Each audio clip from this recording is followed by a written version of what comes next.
Assalamualaikum warahmatullahi wabarakatuh. Alhamdulillah wassalatu wassalamu ala Rasulillah.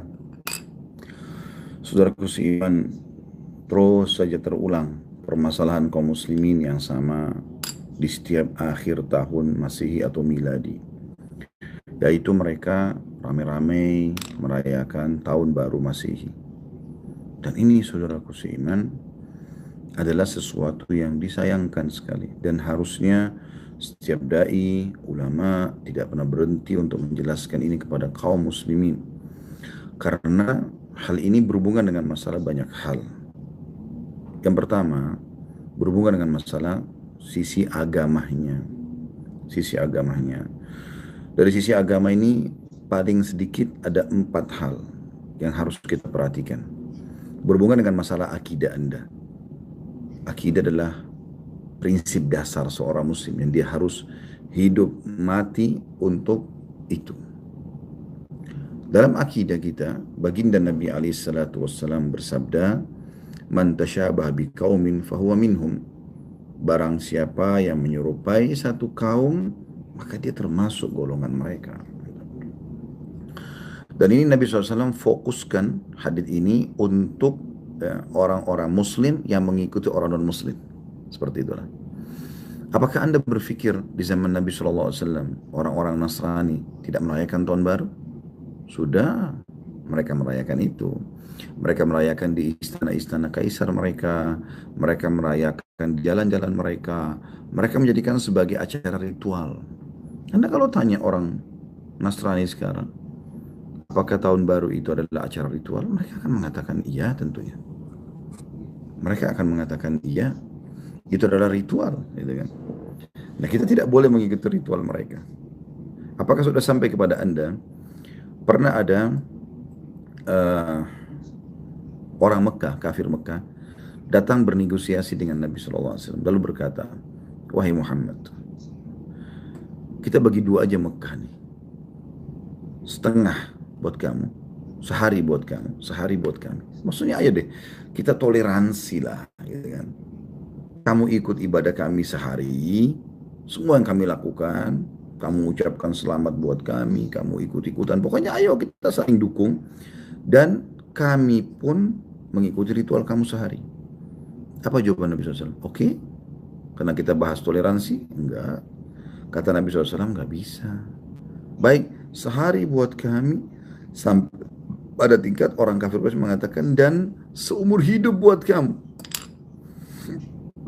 Kalau dipikir secara akal sehat teman-teman sekalian, apa sulitnya Nabi SAW mengajak para sahabat waktu itu jumlahnya juga masih sedikit di Mekah.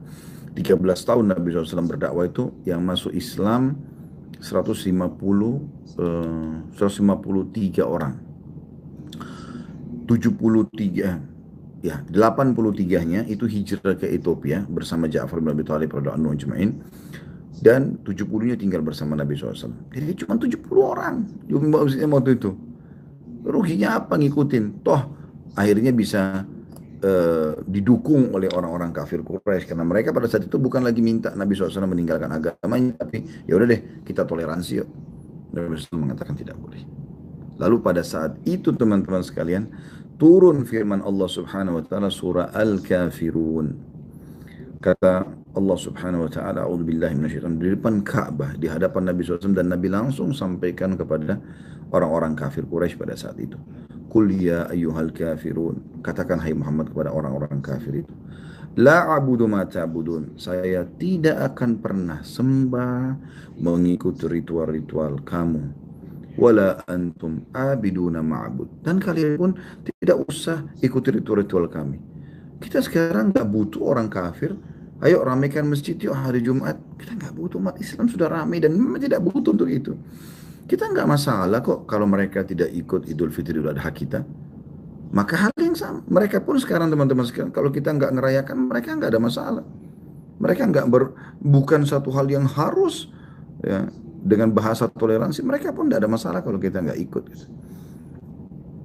Lalu Allah ulang, wala ana abidum ma'abadtum. Saya pun tidak akan pernah ikut-ikutan apa yang kalian sembah itu. Wala antum abiduna ma'bud. Dan juga kalian tidak usah ikut-ikutan ritual kami, ya. Lakum dinukum waliyadin. Untuk kalian agama kalian, untuk kami agama kami. Jadi jelas sekali gitu ya. Bagaimana ayat ini turun 1400 tahun yang lalu, tidak boleh mengikuti acara ritual mereka. Itu merusak akidah Anda. Tidak boleh, saudaraku seiman. Jadi ini bukan hanya sekedar mengisi liburan, bukan. Ini ada hubungannya sama ritual. Dari sisi yang lain adalah fikihnya. Anda mubazir, buang waktu kosong, semalaman begadang. Anda juga buang uang bensin ya, di jalan. Mubazir. Dan Allah subhanahu wa ta'ala membahasakan dalam Al-Quran, A'udzubillahi minasyaitonir rajim, innal mubadzirina kanu ikhwana syayatin wa kana syaitanu rabbi kafura. Sesungguhnya orang mubadzir adalah saudaranya syaitan. Syaitan musuh Allah dan akan musuh orang-orang beriman dan akan masuk ke dalam neraka. Allah mengatakan, sesungguhnya orang-orang yang mubadzir itu membuang-buang hartanya bukan pada tempatnya atau pada kemaksiatan, gitu kan? Maka saudara syaitan, dan syaitan kufur kepada Tuhannya. Apa kata Nabi SAW? Tidak akan beranjak kaki seorang hamba pada hari kiamat sampai ditanya 4 hal. 4 hal ini ditanya. Salah satunya adalah hartanya. Dari mana dia dapatkan, kemana dia keluarkan. Apakah Anda siap menjawab itu, teman-teman sekalian? Harta itu dibagi 4 oleh para ulama. Yang paling pertama, yang paling berkah dan paling baik. Dan saya berharap semoga Allah SWT catatkan itu, dan teman-teman semua yang mengikuti acara kita ini, seluruh muslimin pun tidak terkecuali, kita berharap mendapatkan sumber halal dikeluarkan pada yang halal. Misal, hasil gaji, bisnis, halal semuanya, kita keluarkan untuk pembangunan masjid, rumah anak yatim, bakti sama orang tua. Kita lakukan semua itu. Kemudian yang kedua, ya, dari jenis harta ini yang kurang bagus ya. Dan ini berdosa. Sumbernya halal, misalnya hasil kerjanya, hasil bisnisnya bagus, halal. Tapi dikeluarkan pada yang haram, berzina, khamar, ya termasuk itu merayakan beli petasan-petasan, mercon, ke karaoke, ke diskotik yang sangat relevan dengan malam tahun baru lah. Mungkin teman-teman sudah tahu masalah itu. Mubazir. Halal sumbernya tapi keluar pada haram, tanggung jawab hari kiamat. Yang ketiga berhubungan dengan masalah harta ini adalah sumbernya, ini buruk ini ya. Sumbernya haram, misalnya dari hasil penipuan segala macam, dikeluarkan pada yang halal. Misal dia umrohin orang tuanya, dia bangun masjid, nggak boleh karena sumbernya haram. Kata Nabi SAW, Inna Allah tayyibun la yakbalu illa tayyiba. Allah itu suci, bersih, sempurna, nggak terima kecuali yang seperti itu. Dan yang terakhir, yang keempat, ini yang paling buruk. Sumbernya haram, keluarnya pada yang haram. Sudah hasil pencurian, larinya kepada perzinahan dan khamr. Dan ini umum terjadi. Semua uang haram itu larinya memang seperti itu. Subhanallah. Ya. Dan itu yang terjadi, teman-teman sekalian. Mubazir untuk apa? Itu dari sisi agama lagi ya. Sisi agama juga, ini berhubungan sekali dengan masalah akhlak. Apa akhlak yang Anda berikan, yang Anda tunjukkan pada malam itu? Tiup trompet, ribut, ganggu orang, ya. Klakson sana sini, teriak-teriak, berpelukan dengan yang bukan mahram, berciuman, melakukan perzinahan dan pesta, hal-hal seperti ini. Diskotik, karaoke, saudaranya semua itu. Jadi bersaudara antara diskotik, karaoke dengan perzinahan dan khamr. Itu saudara kandung, saudara kembar malah gitu. Jadi teman-teman harus pikir masalah itu. Mubazir, Allah akan tanya pada hari kiamat. Dan itu akhlaknya juga rusak gitu. Hilang sholat malam, hilang sholat berjamaah subuh di masjid. Kalau Anda meninggal malam ini, apakah Anda siap bertanggung jawab hari kiamat nanti? Menyesal, teman-teman sekalian. Penyesalan selalu datang terakhir. Ulama menganjurkan, anggap amal terakhir yang Anda lakukan itu, anggap amal yang sedang Anda lakukan, baik atau buruk, adalah amal terakhir Anda. Ingat kata Nabi SAW, seseorang akan ditutup dengan amal yang biasa dia lakukan. Kalau Anda biasa baca Quran, berdoa, sholat berjamaah di masjid, sholat malam, sedekah, bakti sama orang tua, semuanya, maka Allah akan tutup hidup Anda dengan itu. Cara mengetahui orang itu husnul khatimah dari situ. Dari situ kita mengetahuinya. Dengan cara kita tahu, oh orang ini seminggu sebelum dia meninggal, dia sholat di masjid loh, dia sedekah loh, dia bakti sama orang tuanya loh, dan seterusnya.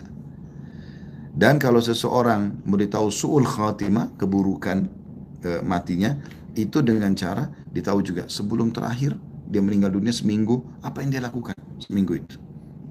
Oh ternyata dia sering berzina, Allah tutup dengan perzinahan itu, naudzubillah. Semoga Allah jaga kita semua dan kaum muslimin. Atau mencuri, atau menipu, atau apa saja. Allah akan tutup hidupnya dengan itu. Begitu sabda Nabi SAW. Dari sisi lain masih yang salah, masalah poin pertama agama ya. Dari sisi akidahnya rusak, dari sisi fikihnya juga ada pelanggaran, agama tadi mubazir. Dari sisi akhlaknya nggak ada sesuatu yang Anda bisa tonjolkan di situ. Dari sisi dakwanya, apa yang Anda dakwakan? Oh, selamat tahun baru Masehi. Apa hubungannya sama Anda sebagai seorang muslim? Saya ulangi lagi. Di zaman Nabi SAW itu ada perayaan ini. Ada perayaan Natal, ada perayaan tahun baru. Pertanyaannya apakah Nabi lakukan? Padahal waktu itu kaum muslimin masih sangat sedikit. Mereka harusnya lebih mengumandangkan toleransi di poin itu kalau dianggap itu toleransi ya. Daripada zaman kita sekarang. Sekarang kita paling banyak di dunia kaum muslimin. Untuk apa gitu?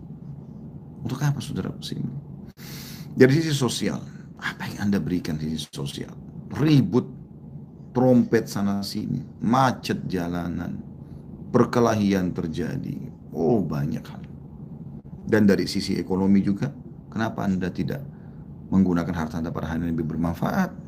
Gitu kan? Kan bisa dipakai untuk yang lebih bermanfaat.